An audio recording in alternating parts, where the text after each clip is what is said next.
The North American Society for Oceanic History was created by maritime scholars who met in 1971 at the University of Maine. They recognized that in North America there was no forum for maritime history or a society devoted to the study and promotion of maritime history. The aim of the original group of organizers was to create a diverse organization based initially on Canadian and American membership, which would gain the interest of others. Now there are members worldwide, and it is this diversity of membership that continues to make NASO a truly unique organization. 2020 marked the first year in recent memory that NASO was unable to meet, and therefore we bring historians, archaeologists, and students who are scheduled to present.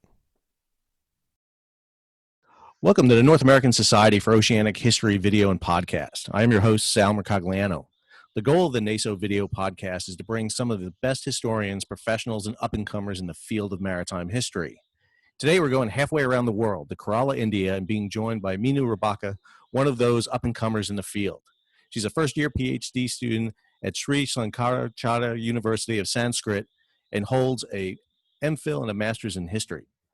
The paper that she'll discuss is, quote, In Between Europe and Southeast Asia, Dutch Treaty-Making, Politics in Cochin, 1662 to 1718, unquote. This is a paper she was going to present at the NASO conference in Pensacola, but it got canceled. So one of the reasons we're doing this is just because of students like her, so that we can present her paper and get it out to everybody.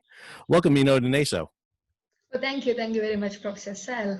It's a little difficult to pronounce your name, but so I thought of addressing you as Sal. Sal is fine. I make my students call me Sal too. It's the toughest thing they have to do is get my name right. Well, we appreciate you coming all the way. So far we've recorded people who have been in Alabama and Maine, and now we're halfway around the world. Yeah, I have actually watched it on YouTube. I have seen it. Yeah. Well, good. Well, we're happy to have you with us. And one of the things that we wanted to do with this podcast and this video is, even though we're called the North American Society for Oceanic History, that's where most of our members are from. But we cover history around the world, and your presentation is perfect for that, because one of the things we really want to do is showcase history from everywhere. And I can't think of a better one than right there in India, with the interaction between India and the Dutch.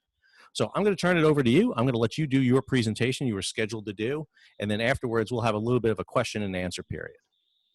Yeah, well, so before going to the major details of my paper, I want to thank North American Society for Oceanic History and its coordinators for your hard work to make this happen even during the time of this pandemic. And anyway, I'm glad that even I'm a part of this. We're actually contacting through email for the last few days. But I really wish if we could sit together in the physical space and share our ideas. But I'm super cool. And I'm really grateful that we can actually share our ideas even through these platforms. Well, thanks to technology for this. So I think I can move to my presentation. So the paper that I'm discussing today is about the Dutch treaty-making politics from 1662 to 1718, and in Cochin and Southeast Asia. But the study will particularly look at Cochin, which is an entrepot, which is actually situated in the southwest coast of India. That's present-day Kerala. So before that, I will share you why I'm so much interested in the Dutch manoeuvres in Malabar and Cochin, even though the place Cochin was, colonized by 3 European countries like Portuguese Estado da India, and followed by Dutch and finally British in 1795. Because there is a historical lacuna in the Dutch history of Cochin and Malabar during the long 17th and 18th century. Nothing much has been written so far about the Dutch history of Cochin and Malabar and even about India. But the paradox is that the British and Portuguese and bit of French history has been enormously being taught in the Indian universities. But the Dutch history of India, especially Cochin, is still a lacuna. Nothing much has been come out so far about the Dutch history of Cochin except the Hugo K. S. Jacob's book, Rajas of Cochin. But the Portuguese period has been enormously studied by the researchers like Pius Malekandathil and Professor Pius Malekandathil and many more. But the Dutch history is mostly overlooked. When there is a saying that Dutch and the Danes were also there. I still remember when I heard this particular saying when Anjana Singh told it in one of her presentation in Mumbai University. It's in YouTube. I have heard it from the YouTube. But there are lakhs of records, archival sources, and an archival records like in the form of diaries and memoirs and letters and maps in their cases like Hagar case, in the Madras case and Cochin case regarding the Dutch manoeuvres in Malabar and Cochin and India. But it's almost untouched, It's almost untouched. These records are in the old Dutch language, making the Indian historians very difficult to read the sources. And this is the factor that made me to think of Dutch history, or made me to choose Dutch history when I had to choose a theme for my MPhil research. So I thought that a small study or an interrogation of Dutch treaties with the rulers of local rulers can with the local rulers can at least bridge the research gap of Cochin during the early modern period. That means during the 17th and 18th century, during the Dutch period, the Dutch dominated this period. I thought that the study of this treatise can at least bridge the gap, and because the Dutch East India Company, they accomplished most of their goals in their possession through the frequent series of treaties that they have concluded with the native rulers and merchants in Cochin and India and many of their possession. In Cochin itself, they had actually concluded more than 100 treaties. So I was thinking that through this study, I can at least bridge the research gap of Cochin, and I can get to know more about the political and economic structure of Cochin during the 16th and 17th century, which is almost like a historical lacuna. So this is the factor that I have taken this particular period in Dutch history of Cochin. So I think we can move to the PowerPoint. So before going to the major data set, and just give a brief introduction about Cochin for those who are not much acquainted about the Indian cities and its local spaces. Now see the first slide. I mean the second slide, the first map. This one. This is actually a Dutch map of Malabar from the 18th century. It's clear. Can you see Kannur here? Just below Kannur is Cochin. It's actually located between Kannur and Kilon, and so almost like a coastal area. This is the geography of Malabar. That's today's Kerala. It's almost like a coastal area. And if I'm talking about the Cochin port, Cochin, it has a port. It's actually like a port city, and one of its specialities that it has a natural harbor. The Europeans, starting from the Portuguese and followed by the Dutch, they had a good role in building Cochin to a maritime center. The emergence of this Cochin from a sleepy village to an entrepot was actually, it's partly a European action, because it had trade links with the west coast to Diu, to Chol, to Surat, and then eastern links to eastern coast to Malacca, then Coromandel, Manila, and Mecca, and to the port of Bengal. It had a very prominent position in the vast oceanic space of Indian Ocean.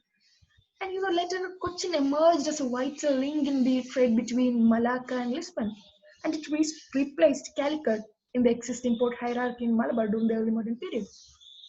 So the growth of port, along with the pressures and fortunes from the Indian Ocean, brought changes in the political and economic setting of Cochin that shaped it to a maritime state. Uh, Next slide, please. Third slide. Well, this is actually a very detailed, very wonderful 17th century map that shows the waterways and storehouses and hinterlands and ports and forts and every other minuscule details of Cochin in the 17th century. Even the depth of the sea is indicated in the map. It's very clear. It's actually written over in numbers. You can see that.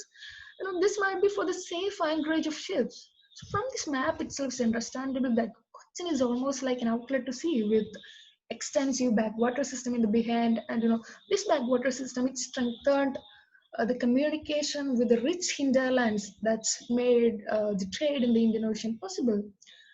So talking about the port of Cochin, actually the port emerged in the end of 1300s. No, in the middle of 1300s. It was in 1341. And immediately after the emergence of this port, there was flourishing trade between the Europeans and Arabs and Jews and Gujaratis, and this flourishing trade made this place a commercial hub in the southwest coast of India, where diverse people from different parts of the world spoke different languages and they possessed different culture, and this made dramatical changes in political and economic and social spheres of Cochin. Yeah, this slide, this actually shows the multicultural and multilinguistic and multi-ethnic and multi-religious Cochin. But still, there resides more than 30 communities like Kunganis and Jews and Christians and Hindus and Muslims and then French, English and Portuguese and many more. This still is actually this list is actually going on. It still has buildings and churches made by Dutch and English and Portuguese and French. And you see the slide, these three buildings, these three standing buildings. St. Francis Church, this was actually built by Portuguese, and the Cochin Club was built by English, and the David Hall was built by Dutch. These three buildings actually situate on the same street. This is actually a testimony to the argument of Cochin's multiculturalism. So it's in the same street, and it can be even said that it's one of the few cities in India where the pre-colonial traditions of cultural pluralism refuses to die. And it's a commercial hub that allured people from all along the Indian Ocean and connected each other through the exchange of ideas and culture and religion. And actually, it shaped the Indian Ocean with its crisscrossing sea routes, connecting cultures and histories and geographies. And more than that, the changes that happened in the political and economic spheres, and even the social and religious spheres of Cochin, and the transition of Cochin to what it is today is only because of the ocean. That's the Indian Ocean. So next map, yeah. See this. This actually shows the scope of Cochin and Malabar in the Indian Ocean trade. Now, if a fish goes to sea from Cochin Harbour, he can actually move to many places. He can go to Surat, he can go to Cambay, then Mecca, then Southeast Asian countries and Africa, and many more. So if the fish is a ship, this is the scope for Cochin and the Indian Ocean. One can move to many places and can have trade. And there are many travelogues and archival sources that says about the rich trade of Cochin during the 17th century and 18th century. The port of Cochin has always been viewed as a place where pepper and spices has been exported. The port of Cochin actually had a very important role in the Indian Ocean. I will say about one of the traveler actually, Tavernier. His name is Tavernier. He has actually written his traveler in the 17th century, and he has actually penned on its rich trade in the Indian Ocean and its trade with the countries like Georgia and Poland and Hungary and Persia and many more. So the question here is whether the Dutch had any particular interest in Cochin, whether the Dutch VOC, Dutch East India Company, they had any particular interest in Cochin.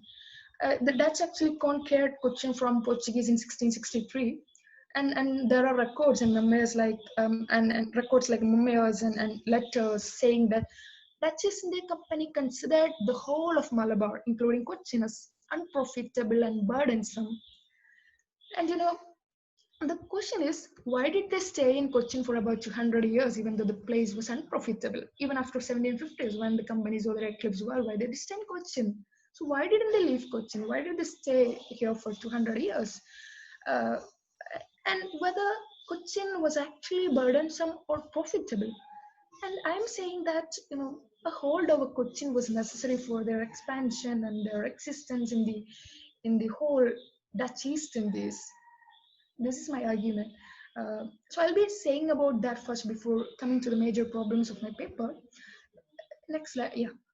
So first of all, as I have already told, more than a port, it was an entreport which connected several sea routes, making possible the intermingling of many regions, especially Arab region and Europe and Africa and Southeast Asia. So more than a port of export and import, merchandises were brought, then kept, then transshipped. This is what actually Sanjay Subramaniam, see the slide, this is what Sanjay Subramaniam says of the importance of Cochin and its scope in the scope of trade in the Indian Ocean. This whole paragraph actually says about the intermingling of regions, trade and its scope and all. So, the existence of an entrepot might have lured the Dutch. Um, Next slide, seventh. The next thing that lured the Dutch other than an entrepot might be, pepper, the black gold. Dutch, not just the Dutch, but almost all the European countries were behind this highly sought after thing in Malabar. That's black gold or pepper or Malabar pepper. Malabar pepper was, the most sought after produce and the best thing that produced in Asia. And the Dutch East India Company, they have called it as bride. And pepper trade was actually considered as a bride around which everyone dances. This was actually said by one of the Dutch commander, Jacob Husted, who was the commander of Cochin during the 1660s. He was the one who called Malabar pepper trade as a bride around which everyone dances.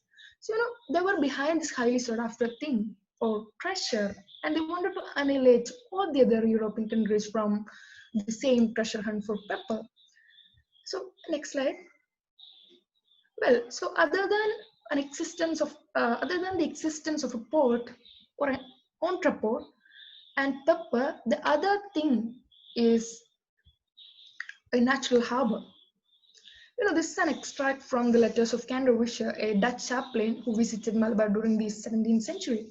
So from this letter, the importance of Cochin, its natural harbor and safe harbor and strategy location is very evident.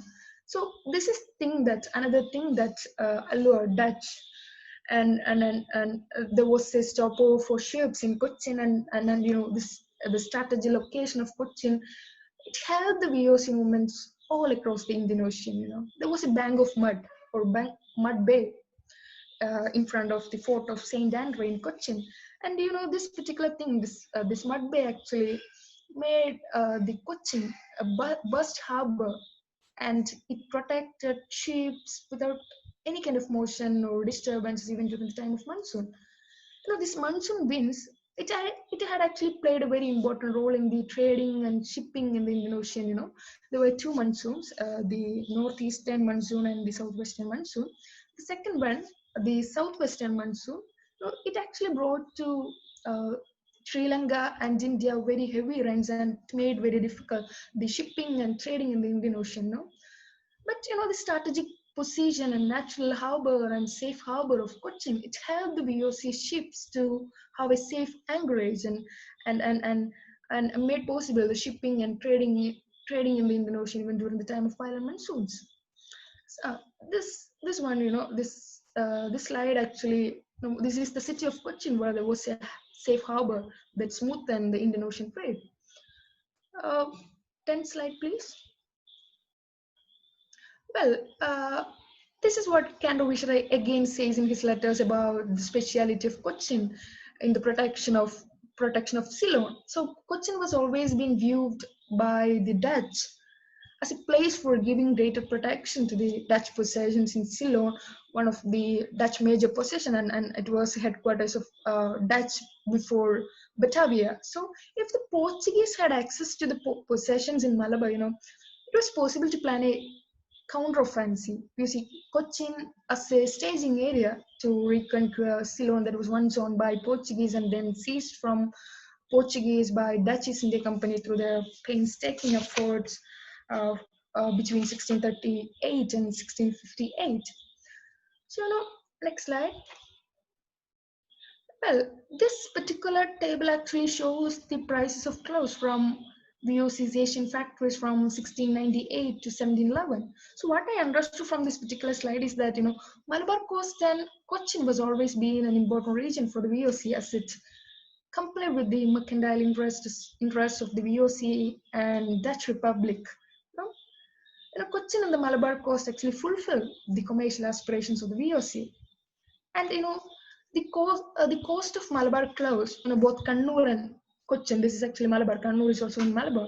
So both Malabar clouds, it actually maintained the consistency, and it was popular than clouds of many other companies' possessions. And then going to the next slide, 12th one.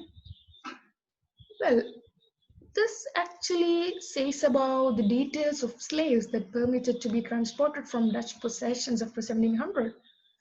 In fact, slaves were needed for Dutch Empire expansion. And it's very clear from this table that Malabar had a very important role in the Dutch slave trade in the Indian Ocean. But, there was high demand for slaves in Dutch possessions, especially in Cape of Good Hope. And it was in this Cape Town that the ships stopped for fuel and fresh water and vegetables and many more things. So slaves were necessary for the Dutch expansion. And Malabar Coast and Cochin was one of the most important settlement of VOC in the slave trade in the Indian Ocean. And well, next slide. Well, this actually deals with the pepper export details of company prior to 1663, and it's evident that company collected a good amount of pepper from this region. I have already told about the pepper thing and bright thing and all. So, Dutch were actually anxious of a possible takeover of Malabar trade by the British that can harm their plans of a possible dominance in the whole European spice market. And it's very clear from all these evidences that Dutch had an exceptional interest in the possessions of Malabar, especially in Cochin, for various reasons like the existence of an entrepot and a natural harbour, and a stopover for ships, and its strategic location, and pepper and spices and slaves, and its role in the protection of Ceylon, and many more. So I don't think that the existing literature or arguments that Malabar and Cochin was troublesome is not that much. It's true because the Cochin and Malabar was a necessary possession for the VOC for their overall existence in the Dutch East Indies. So next slide, please. Well, coming to the major problems of my paper, I'm just raising some questions. You know, Many of the historians actually pointed out the pure commercial nature of the Dutch company, like Om Prakash, who actually focused on the export and import details of the company and then considered BOC as a pure commercial enterprise. So my question is, what was the Dutch colonial policy in Cochin? Was it purely commercial or motivated by empire building ambitions? Or how did the colonial policy did affect the political and economic structure of Cochin? Whether they were just a commercial company or they were aimed at removing the ruler, or whether Dutch used treaties as a medium for their colonial policy in Cochin to extract the wealth of their possessions. So these are the questions that I'm raising in the third part of my and the final part of my paper. So I'm using treaties as a medium to ensure the colonial policy of Dutch in Cochin. Uh, Next slide, please. Well, through these slides, I'm arguing that Dutch were actually following a coastal politics and port politics in some of their possessions. The British were actually focused on mainland of India, but unlike British who focused on the mainland of India, extensively on the mainland of India, whose ambitions were primarily connected with the empire building, Dutch had a very different strategy or different politics that was purely linked with trade. But I'm not saying that they haven't involved in the state-like activities or in the governmental aspects, but Dutch actions were mostly focused on the coastal regions of India. See the slide; it's actually very clear. The major possessions of the company were scattered around the coastal regions like the Malabar coast and Coromandel coast in the south and Bengal and Surat in the north. So what I understood is that the company were mostly centered on coastal areas. That says the commercial interests of the company. So talking about the port politics of the company, in Cochin, there was a custom actually in Cochin. When the members of Cochin royal family become hairless, they used to have take adoption from the Tawaris or from the extended families. Tawaris means it's in Malayalam. It's a Malayalam language. It means the extended families. So my argument is that these adoptions to the Cochin realm were thus too involved after 1663. It should be studied along with the politics of the company. After 1663, the Dutch even acted as the kingmakers of Cochin by entering into the adoptions and successions. They had a direct involvement in these adoptions and successions and many more things. So I'll take a treaty and explain. Next slide. Uh, well, no, this one, okay. I'll explain it. This is actually, the treaty that I'm saying about is actually a treaty that's signed in 1718, actually in January 10th. Uh, this is in Dutch language, I have translated it. So this was actually signed between Alangad and Dutch East India Company. Alangad is actually a part of Cochin territory, and he is the ally of Cochin Raja. So Dutch actually insisted, or rather forced, the rulers to make adoptions from Valluvanad. This is not a Tawari of Cochin. Valluvanad is not a extended family of Cochin, but Dutch actually insisted, or rather forced, to take adoptions from Valluvanad, particularly from Arangot Surubam. This Arangotsuru is actually situated next to Ponnani, which has a port and a very important role in the Indian Ocean trade. So it's dubious whether the Dutch always preferred adoptions from regions which had a significant geographical position. This place, Pannan, it had a very significant position in the cross-cultural trade in the Indian Ocean, and even Dutch had built a factory there as per the terms of Treaty of 1608 that they have signed with Samarin, the ruler of Calicut. There is even an article of Mahmoud Kuria about Dutch Ponnani, which says about the importance of Ponnani in the Indian Ocean trade. So what I want to say is, in Cochin, the politics of company sometimes visible as the company provided protection and exclusive rights and gifts, and sometimes they encouraged adoption. Sometimes they regulated those regions and rulers located next to the littoral spaces, port and fort and waterways. Uh, so I am just going to the major problems of my paper. If I'm talking about the politics and diplomatic maneuvers of the US in Cochin, I will say that they were more attentive to trade in Malabar. These treaties of the period, it actually reveals the true agendas of the company. They have actually intervened in the administrative affairs, and it was more like a corporate mercantile company acting like a sovereign. The true colonial policy of Dutch is very much evident from the volatile nature of the treaties that they have concluded with the local rulers of Cochin and local rulers of some of their possessions in Southeast Asia and India. You know, the first few treaties in 1663, when the Dutch conquered the fort of Cochin. So the first few treaties with the local rulers, in most of their possessions in India and Southeast Asia and in Cochin, it had a uniform structure. It had a uniform structure with some few words expecting mutual cooperation and understanding and attachment and many more things.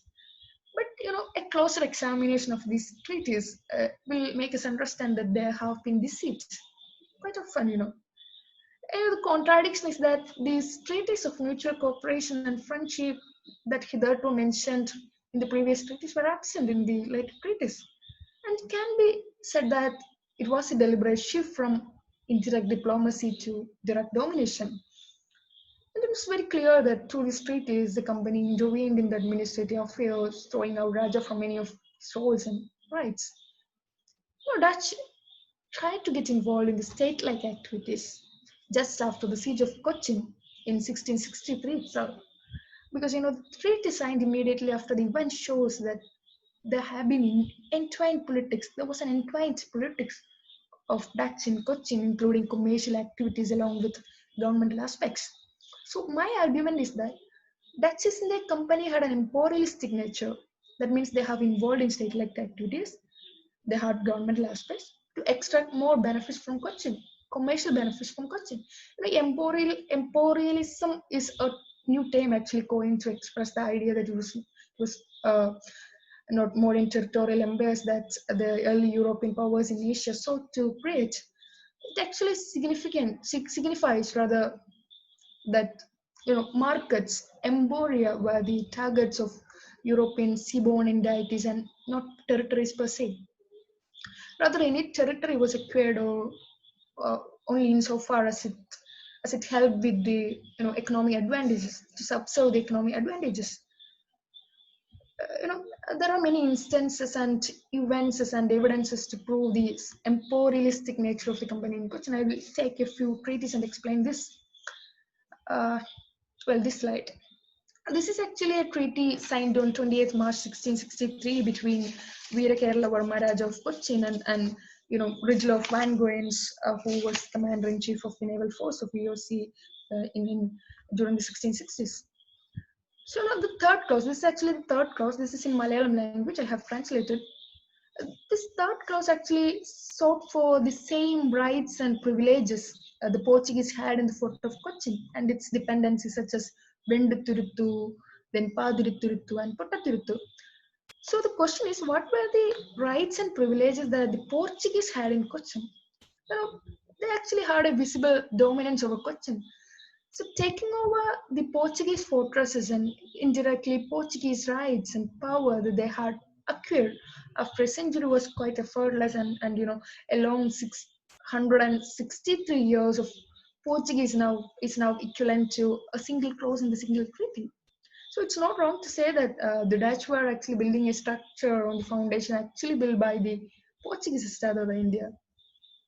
You know, and after 1663, they began controlling adoptions and successions and punishments, and they made new appointments and they minted coins in Cochin through the execution of treaties.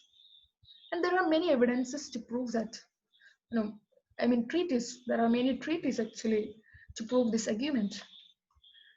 Well, next slide, please. Well, if we look at the second half of 1670s, it is visible that the company began dominating the economic and political affairs of Cochin, being the decision maker and kingmaker and even treaty maker. The company can be identified as a treaty maker, and Raja can be identified as a Raja means king. He can be identified as a treaty taker because the treatise actually shows a strong inclination towards the Dutch side. See this slide. This is actually a treaty concluded between Dutch and Cochin in 1679, and this particular uh, through this particular treaty, the Dutch actually even fixed the salaries to be given to the ruler and princes of Cochin. You know, these are some. There are some more instances.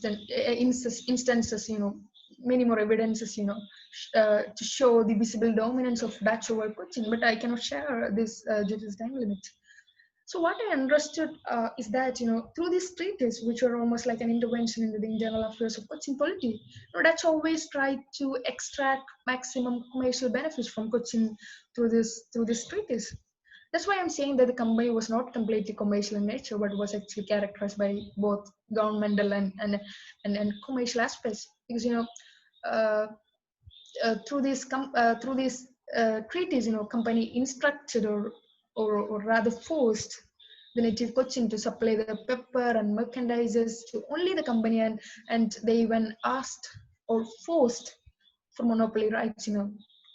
Uh, uh, all these treaties, not just one or two, but almost all these treaties had majority clauses of commercial agreements that asked for monopoly rights over pepper and many more merchandises. I will take some clauses and explain this. I'll read it.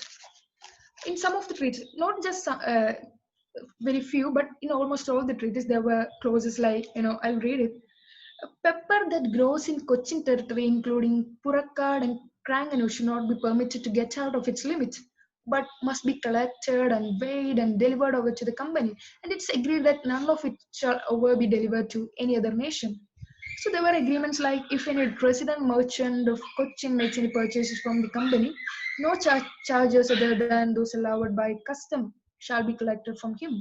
No fresh taxes must be demanded from the merchant trading with the company by the Raja of Cochin. So not just one or two, but uh, uh, you know, but more than 50 treaties during the taken period of mine. They had both commercial and governmental aspects. So the company had administrative and commercial aspects by which such a mechanism was followed to make the trade more effortless and to attain maximum commercial benefits. And in Cochin, they had visible dominance over Raja of Cochin, and the Dutchies in the company, they very often through the treaties indirectly or diplomatically, they control the political and economic spheres of the land of Cochin, and the Raja, he actually had to act as the puppet of the company. Dutch has concluded a series of treaties in almost all their possessions in India and Cochin and Malabar and Southeast Asia. This can be seen as a medium of their existence and their expansion in Southeast Asia and Cochin, in Southeast Asia and India and Cochin, and you know and but uh, uh, but one thing that that we should remember is that it's only because of the sea and port that the Europeans came to Cochin, and it's only because of this that Cochin was shaped to the form that it is today. Yeah, that's over. Meenu, thank you so much for that presentation. That was fantastic. I really appreciate you coming on and talking about that. I had a couple of questions on your method. Obviously, you're talking about research and, more importantly, your archives and using the Dutch records from the Dutch East Indies Company. What about Indian records? Is there a lot on Indian sources about this? Yeah, there are sources. There are, actually I'm working on the Malabar thing, so there are many Malayalam records about the Dutch East India Company's maneuvers. So in this research, so I have used some Malayalam treatise. There are many Malayalam records, mostly untouched by the historians. In the Ernakulam archives, in the Cochin archives, I have seen many letters sent by the Rajas of Cochin to the to the Batavia, and many other many other records are there, but and slave reports are there, details of the slaves are there, and in the Madras archives also there are many Malayalam records. I was really interested in the slave portion because that was something that I was not aware of, is the role that the slave Well, trade played going to India. There are many slave records in the Chennai archives, and there are 46 or 30 files, 46 or 50 files regarding the Dutch slave trade in the Indian Ocean.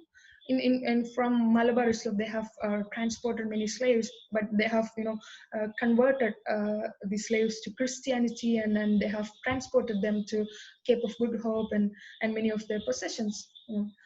There are many more records in the Cochin archive itself. I just remember, I have come across a particular Malayalam record about the slave trade and things. And the fact is that the Madras archives is more Dutch slave trade reports and many more records are there, but most of the historians are not working on the Dutch slave trade thing. I don't know why they are not working. Actually, I haven't seen many much uh, researches about the slave trade, but there are many records in the Madras archives regarding the slave trade. And the thing is that the uh, um, rather than the export of slave, there were import of slaves from Africa to Malabar. I But think no much work has been actually done so far about the slave trade, so I can't say much about that. But no, I think think you're exactly right. The focus seems to be on the West African slave trade much more than East African, and I think that may be an element with that. I was really interested when you lay out the geography. I'm a big geography guy, and I teach a course in world maritime history. And when I talk about India and do talk about the history of maritime India, it becomes very clear how maritime India really is. Two large river systems on its side, with the Indian Ocean playing such a significant role. And the concept of entrepôts and being established, that's something the Dutch do everywhere: New Amsterdam, Curacao, St. Eustatius, and particularly over in India. And I think that's a very interesting aspect. You look at it, looking at that economic impact that it plays. And the treaties in particular are so interesting because they are an insight to how they view the Indian population and the Dutch. We've seen a lot of history written from the Dutch perspective. We don't see as much from the people that the Dutch are making the treaties with. So I think your research is particularly interesting on that. What I really wanted to ask you is how you got interested in writing about this. This is a very unique topic, and how you came about broaching this topic. Well, for me, this is very interesting for two reasons. Firstly, there are no much works about the Dutch treaties with the local rulers, but they have concluded treaties frequently with the rulers in India and Southeast Asia.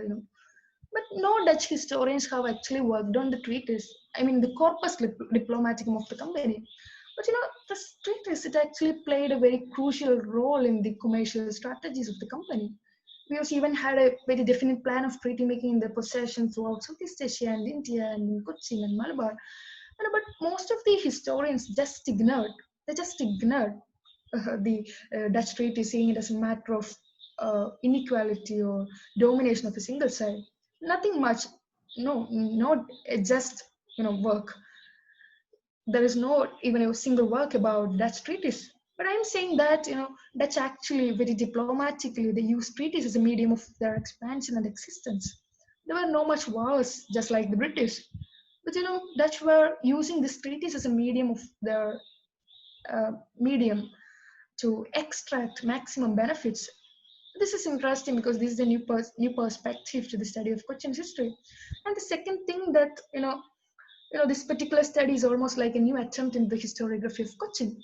As I have already told, there are not much works about the political economy of Cochin during the 17th and 18th century. So, this particular work, you know, uh, which has a very, lot of empirical evidences, it will help to get to know more about the political and economical and religious and every aspects of the 17th and 18th century Cochin when the Dutch dominated this period.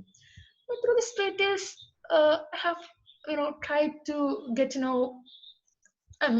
Through the previous researches, I have tried to know about the nature of Cochin State, and I located in the mid-ocean, and I tried to know about how the, uh, you know, Indian Ocean trade and advent of Europeans and the internal issues together made changes in the political and economical spheres of Cochin. But of late there have been a surge in research works on early modern Malabar, but most of them were silent on Cochin, making the historiographical lacuna. And moreover, the 17th and 18th century travelers they often constructed Cochin, and the bias was actually visible, and some of them even saw this place as a as a region where ships just entered, then just exited, then just entered, then just exited, and few of the travelers they observed Cochin as a place where you know they actually saw Cochin as Europeans as the protectors of Cochin. So the early modern travelers as influenced their buyers, they often constructed Cochin in a way more suitable to them. So I am discussing through my research about the nature of the state of Cochin, which is almost like a new attempt into the Cochin's historiography.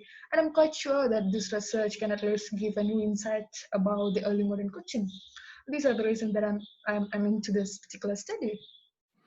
I really enjoyed your aspect on the multiculturalism aspect too. I think India is such a multicultural society anyway to begin with, and then you add some Europeans into there, and you just create a much more diverse multiculturalism aspect. And I think not enough history is being done from other perspectives. As I said before, we see a lot of histories being written from the Dutch perspective, from the Dutch East Indies, from the VOC, but not a lot from the Indian perspective, not a lot from the groups that are interacting with them. And I think I think you hit a very key point there.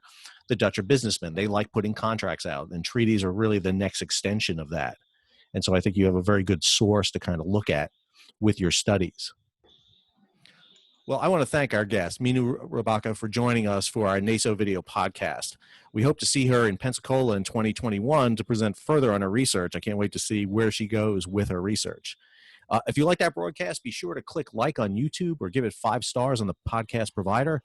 Please subscribe to our channel to receive updates as we continue to interview maritime historians. You can follow NASO on Facebook or on Twitter at NASO_history. The best way to follow NASO is to become a member. As such, you receive our newsletter, our quarterly journal, Northern Mariner, which we publish jointly with the Canadian Nautical Research Society. We have discounts for graduate students and students currently enrolled so that they can become part of NASO. Please go to www.naso.org and click on membership to join. Until our next talk, keep sailing.